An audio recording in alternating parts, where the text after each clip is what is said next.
Hello everyone, and thanks for joining School of the American Rifle. Today we have a Knights Armament SR-15 non-ambidextrous lower receiver.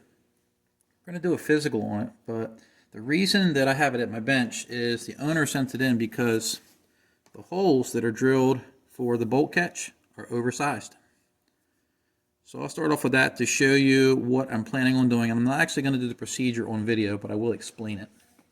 So here is a standard spring pin here. Some people call them roll pins. They have a split in them. And then we have a spiral or actual roll or coil pin here. Let me try to get it focused. Right there. It's almost like a roll of paper towels. I'm going to show you what happens. So I take this. This has not been installed. This is brand new. I have hundreds of them. And normally you have to use a punch to drive that in, and look. No resistance at all. Let me push that out. And then watch what happens when I try to use the spiral pin. Again, I can push it in. That one I get a little bit of resistance, and it might stay, but again, look, I can take something like this little flat blade screwdriver and out it goes. That's not going to hold itself in place. Well, if I stop dropping stuff off camera, that would help. That was my little magnetic parts drawer. I'll do that. All right, so what the owner's options are is, number one, he could send it back to the factory and they may or may not replace this. He bought this, from my understanding, as a possible Blem, so I don't think there's any recourse with returning this to Knights. I'm not saying they wouldn't be able to fix this problem, but he did send it to me to get this squared away. So this is not a shot at Knights Armament. So there's two things that could be done. Number one, we could use a slightly oversized split pin, coil pin, spiral pin, but then it would be too big for this hole here.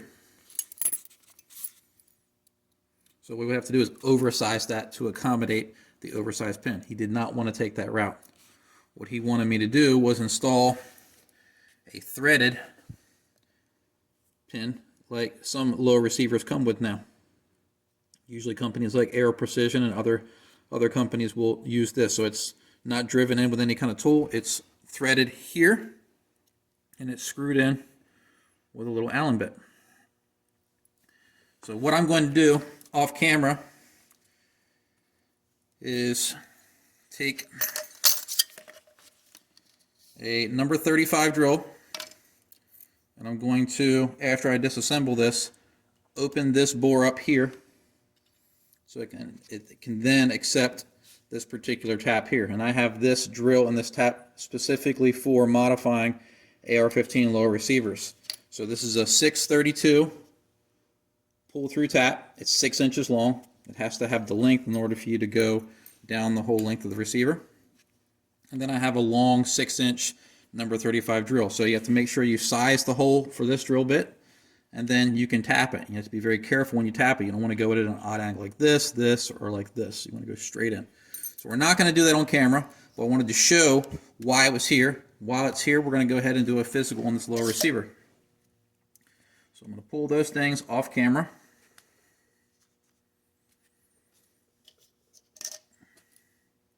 And we'll go ahead and start tearing this down.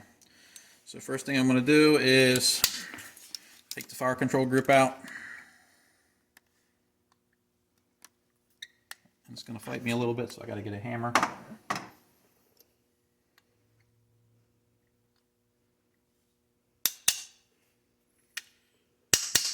Notice I'm using a brass punch. I don't stick steel punches in receivers or fire control groups. I don't want to raise any burrs, gouge something.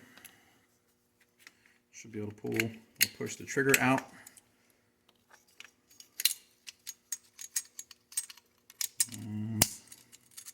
This trigger does not want to come out with the selector installed. With some lower, up there it goes.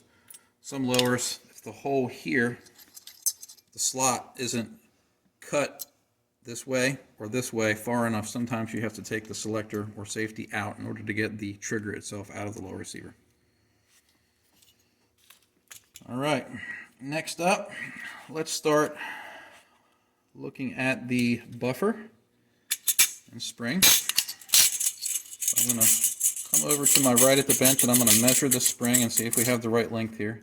I'm not sure if he shot this, but our spring is 12.5 inches long and it should be between 11.75 and 13.5. So our spring is the right length. We have a Viltor buffer, an A5 H2. Roll pin's not sticking out.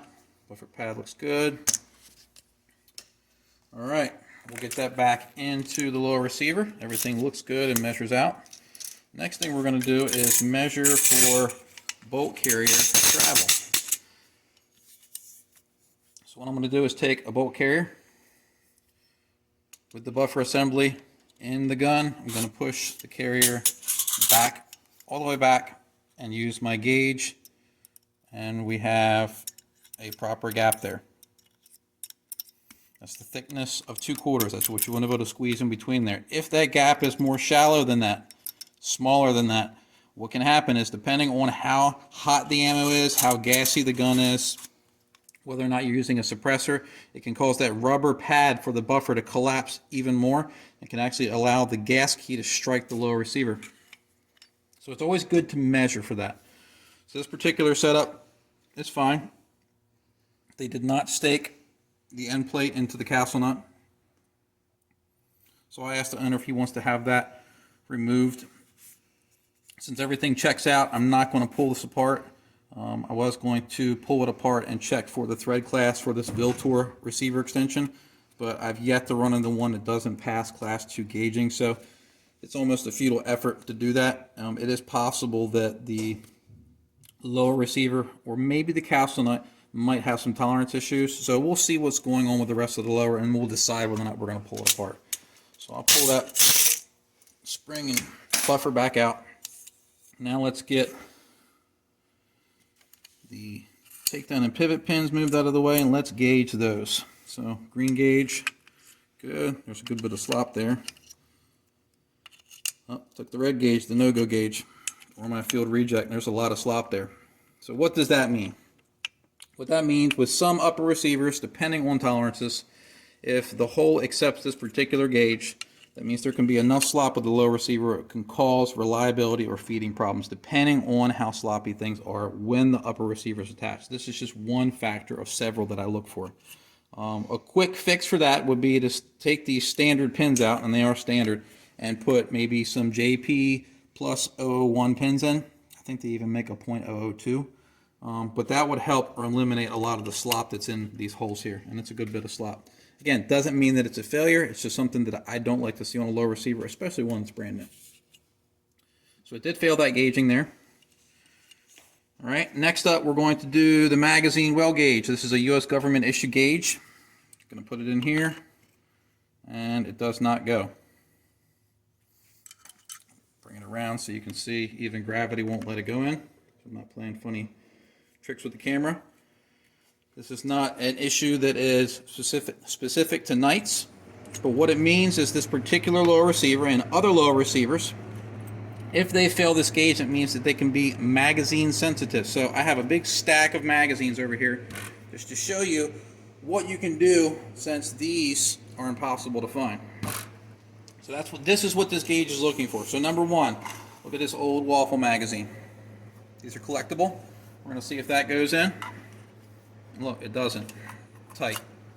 All right, that's sort of tight on a lot of guns, so you can't use that as a pass or fail. Here's a well-worn 20-round magazine. Goes in, drops out. Here is a brand new, lightly used, brand new 20-round USGI magazine. Won't drop out. Here is an enhanced performance magazine with a blue follower. This is made for 855A1 ammo. Won't drop out. This is a OK magazine. That one drops out, but slowly. This is a PSA magazine. Drops out good.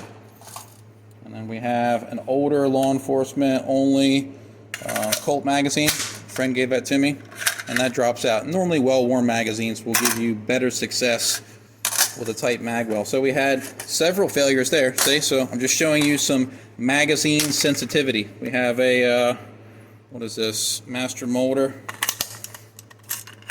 That one dropped out. Lancer 20, that dropped. Lancer 30, that dropped.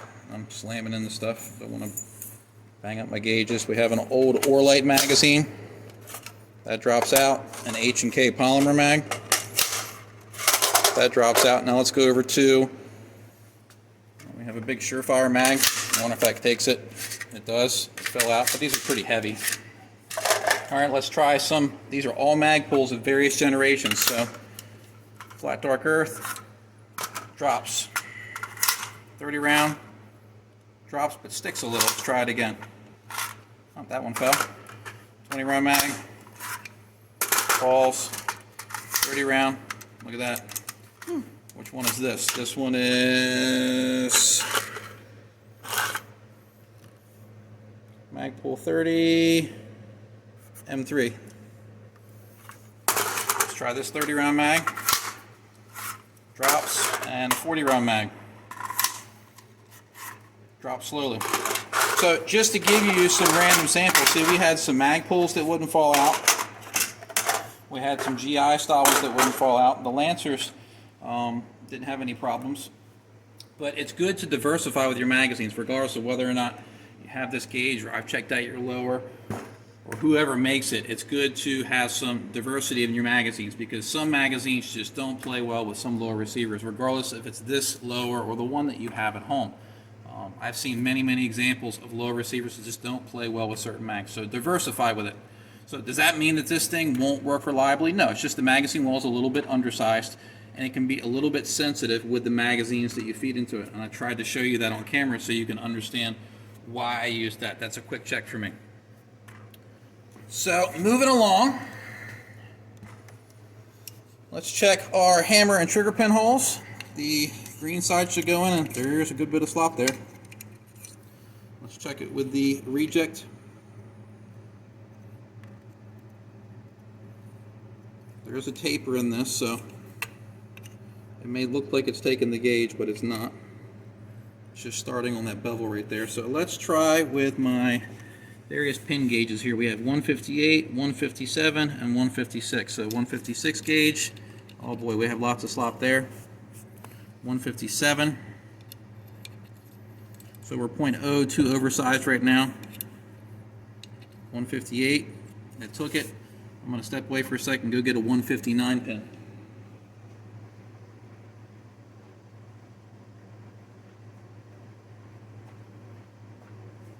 This is an older taper plug gauge. This is US government issue, but this is a 159. This is the older specification before they had the current measurement, which is 0.163. So let's see if it takes that. And it does. It ate it right up.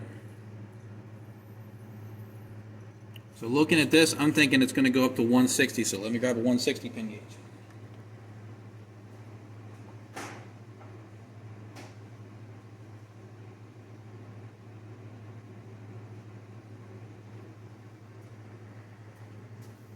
Alright, so we have a 160 pin gauge. This is a 160 minus. I took it, both sides. 161. And it took that, but it's tight. So a 162 isn't going to go in here. So this particular low receiver, the pinhole should be right about 155. So this low receiver has pinholes that are 0.006 oversized. They're 0.002 just shy of failing the current USGI reject gauge, and that's why my gauge was going in as far as it was. See, it wasn't quite taking it, but this gauge is out at 163. Normally these holes don't wear out perfectly round. They normally egg out. They're not a perfectly round hole when they wear. So this low receiver is more likely to start having problems once the anodizing on these holes wear out, compared to a low receiver that may have holes that are 155, 156, or 157. So this is a little concerning for a brand new low receiver, it doesn't mean that it's scrap or it can't be used, but you need to be cautious of the hammer and trigger pin, specifically the trigger pin. It might want to walk due to the movement, and these holes might be more likely to egg out or oversize because of the amount of slop in them.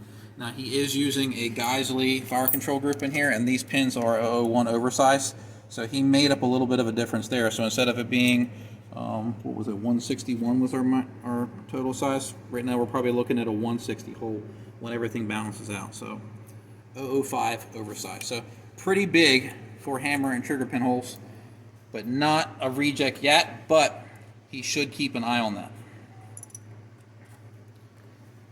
All right.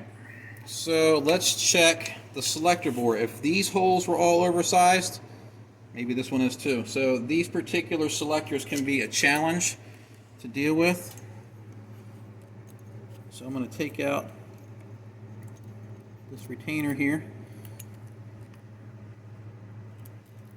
And what some people will do when they have these particular selectors is they'll take a screwdriver, something like this, and they start prying right here, and they'll chew stuff up all up. So we don't want to do that. So what I have here, these are like cell phone repair tools. I'll stick one of these under there. It's plastic. It won't hurt anything.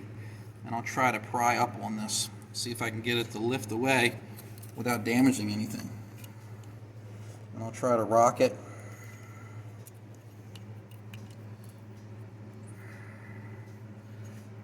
Sometimes these things don't want to come out, no matter how much you pry on them. This one's going to fight me a little bit. It's going to make me look bad on camera. Oh well, it happens. Alright. Looks like we might be coming off of this. Yep, we are. Let me move this out of the way. I don't want to scratch anything up. Rock this a little bit, see if I can get it to come out.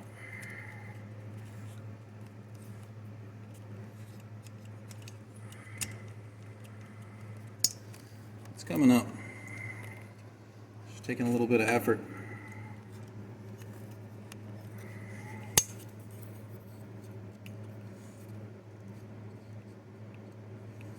Slowly lifting up.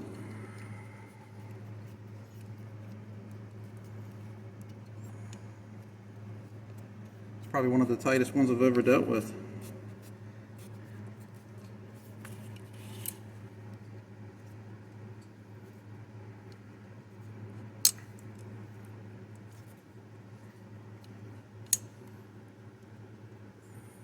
We're almost there. There we go. See, these things, when they get pressed on, there's no real way to drive them out. What I do on these, when I install them, I always run it by the customer first, but I'll drill a hole here. So what you can do is, once you get both of these screws out, what you can do is take a punch, put it here, and you can basically drive the cylinder or the drum of the selector out of the low receiver. So you can see here we didn't scratch anything. That's what I want. Nice professional look. Even though we have some tolerance issues with this lower, I don't want to scratch things up. So now that we have the one side out, I can get this grip off, and we can start moving from there. So let me get the right bit.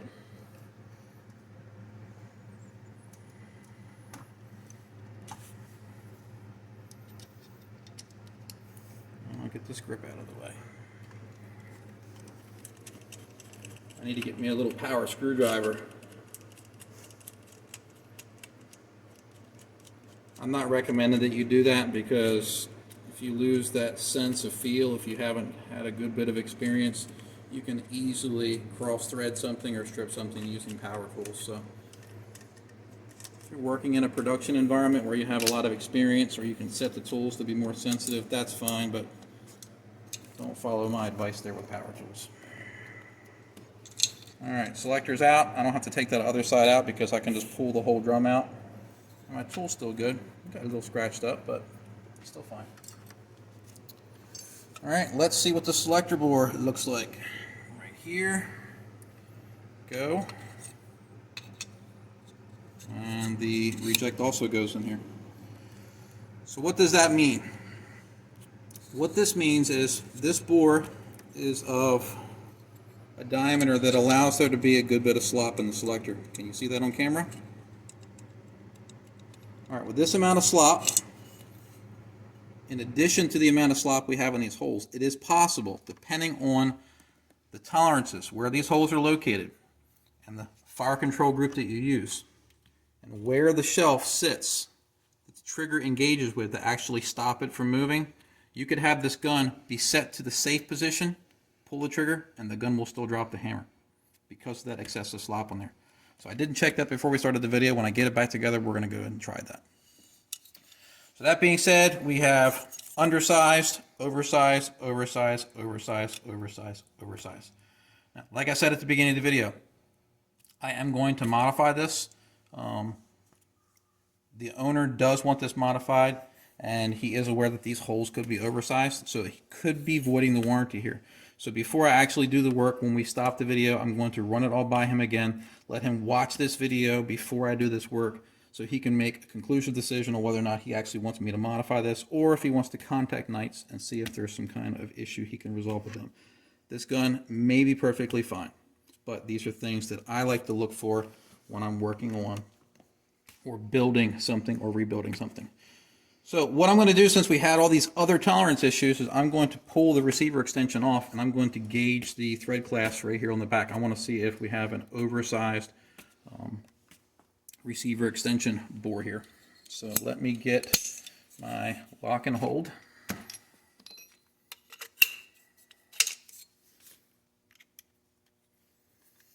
These things are fantastic. Put this in my vise. I'm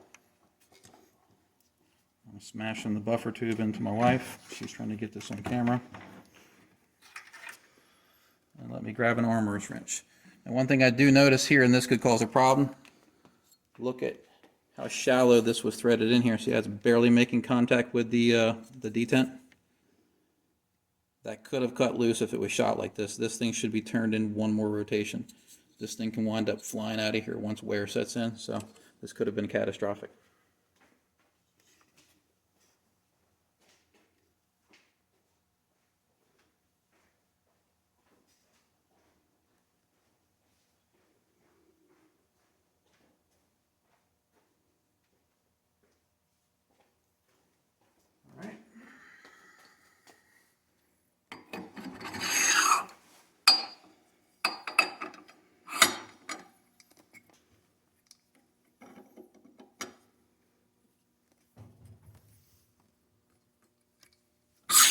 This one doesn't want to butt up all the way.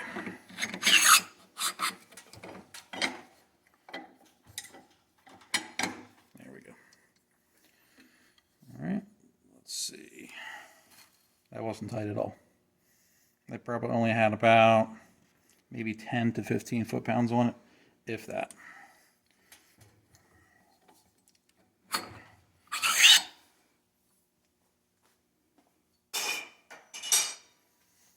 All right, let's loosen this up. Make sure I don't let parts go flying.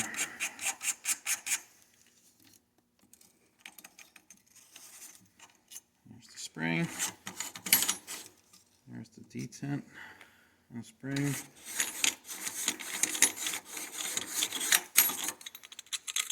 And plate.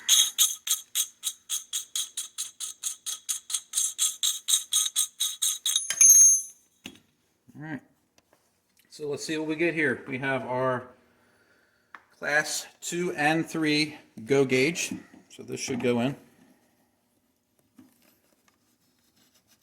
and it does. This is the class 2 no-go, so if it takes this, that means that it's not a class 3 thread, and it does. Now, class 2 and 3 go is the same. What makes the difference is the no-goes that it takes. So this is the class 2 no-go. So if the class 2 no-go goes in here, that means that this is class 1 threads. And it does.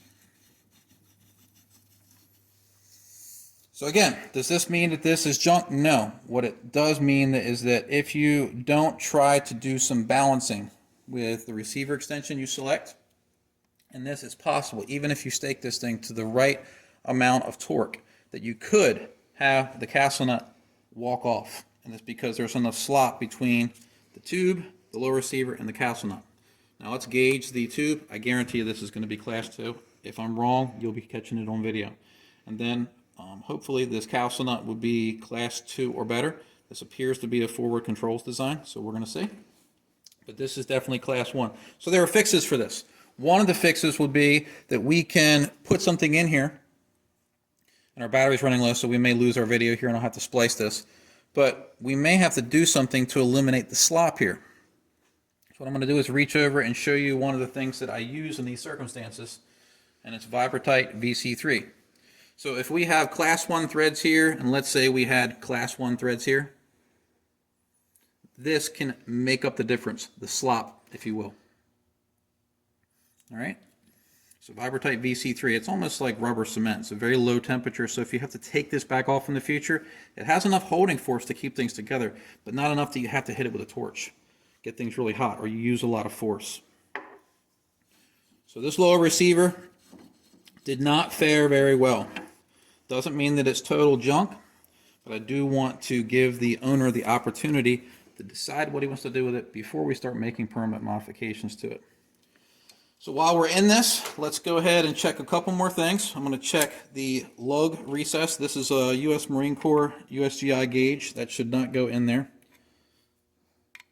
Only the Marine Corps uses this particular gauge. So I have a copy of the gauge made that I use in classes, and I just use a pin gauge. It shouldn't drop in there, and it shouldn't drop in here, and it doesn't. So those dimensions are fine. We had a battery problem, so we're back into the video. Last thing we checked was with the recess gauges. So we're going to move those off to the side, move these off to the side. Now what we're going to do is we're going to check the castle nut and the receiver extension or buffer tube, and then we're going to put the fire control group and safety back in to see if we can get this thing to hold under the right conditions. So let's check the buffer tube. Class 2, go.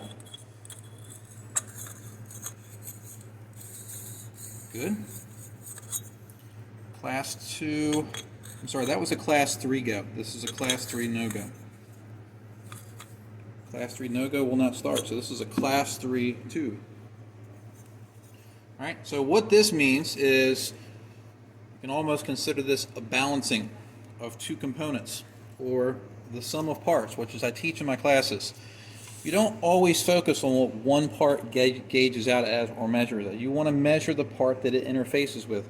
So since this is oversized, or I'm sorry, yes, oversized, and this is slightly oversized, if you want to get really non-technical about it, these two parts, being Class 1 and Class 3, now average out to Class 2. So it's fine when these two parts are used together. Make sense? So the same thing with the castle nut. If this is a Class 3 and this is Class 1, it's still okay. Make sense? Alright, so we have a Class 3 Viltor receiver extension. Now let's go for the forward controls castle nut. It takes the go. We'll see if it takes the Class 3 no-go. It's tight. Class 2 no-go. So this is a Class 2 castle nut. Probably Class 2 plus. It's a little bit tight. So overall, these three components, the recipe is okay. So the only things that I'm concerned about right here, with all the measurements that we've taken, all the things that we've checked, if we use slightly oversized pins here and here, we should be okay. We use a variety of magazines, we should be okay with the magazine well. Everything else is fine except for this and this being oversized. This can lead to pins walking at some position, at some point in its service life, but we want to make sure that because it took the reject gauge in here that it will still hold the selector when everything's assembled. So let's get things back into place. I'm not going to explain much while I'm doing this because I'm going to move fast so I don't bore you with a lot of nonsense in the video.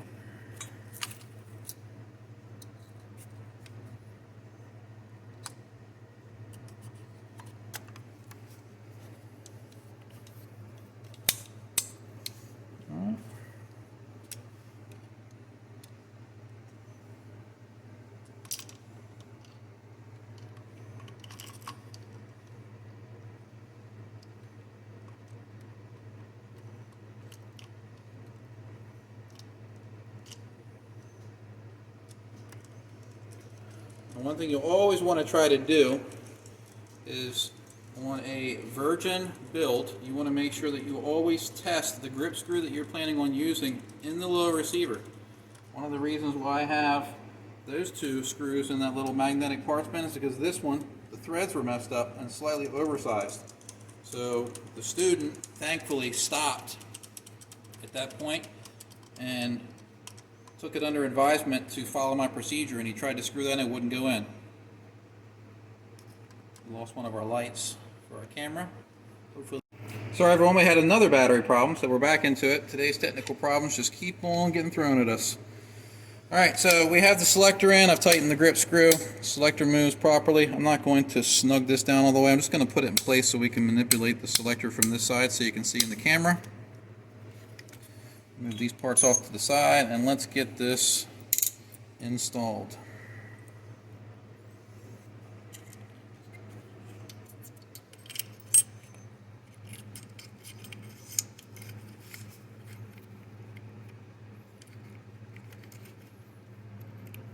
I'm doing this without a slave pin right now.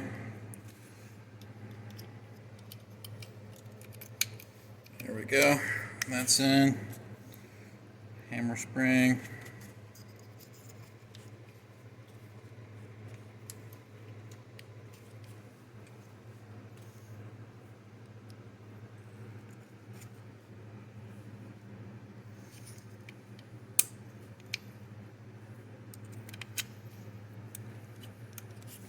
Alright. Everything's installed. So let me put my hand here. Let's put it on safe. I'm matching it good, and we are still safe, but this is something the owner should keep an eye on. Look how much the pins are moving when I'm putting force on the trigger. Good bit. And that's because of the dimensions in those bores. Now when this trigger or this fire control group wears in, it's very possible that when he tries to shoot this in the future and puts it on safe and something inadvertently bumps that trigger, this thing could go off. But this particular fire control group, the dimensions here, all work together right now. But it's something to keep an eye on.